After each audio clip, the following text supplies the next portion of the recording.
He had to be helped off the court by his teammates and was unable to continue playing. In the 2014 NBA Finals, Game 1 between the Miami Heat and the San Antonio Spurs, something unexpected happened.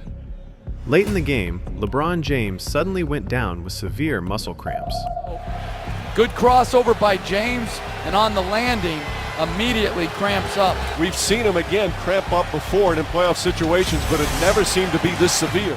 This wasn't about skill, it wasn't about fitness, and it wasn't about effort. So what was actually happening? That's what we're going to answer and explain today.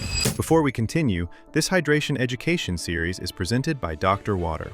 If you found this helpful, let us know in the comments. Share your hydration routine or your perspective. It might help someone else. Now, back to the science. I'm Dr. John Torres, an emergency physician and the NBC medical correspondent. Hydration means that you're getting fluid into your body.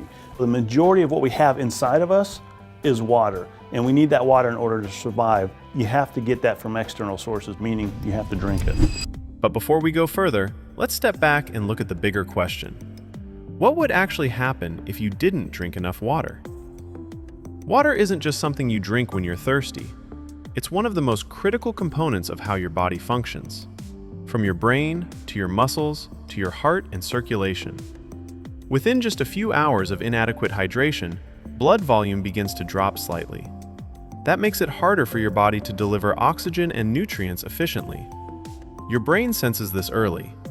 You may feel fatigue, reduced focus, or a mild headache. At this stage, performance often drops before you consciously feel dehydrated. As dehydration continues, electrolytes become more concentrated in the bloodstream. Electrolytes are minerals that allow nerves to send signals and muscles to contract. When water balance is disrupted, those signals become less efficient. Muscles may feel tight. Coordination suffers. Reaction time slows. This is one of the main reasons dehydration is closely linked to muscle cramping. Going back to the LeBron James moment, the conditions were extreme. High heat, intense physical output, and prolonged sweating. Under those conditions, even elite athletes can experience rapid fluid and electrolyte imbalance.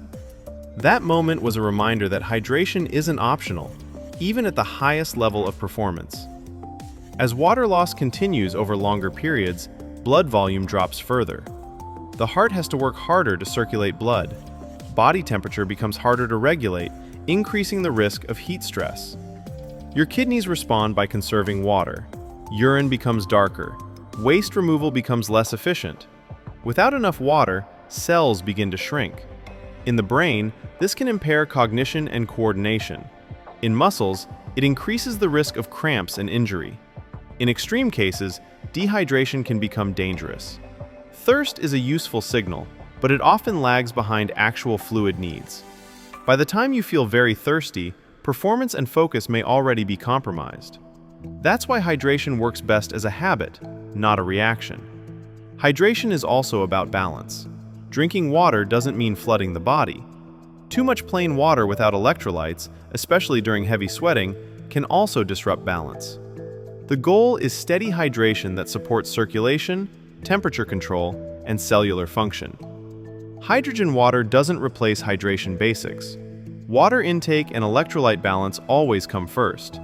However, hydrogen water is being researched for its potential role in managing oxidative stress during physical or metabolic strain.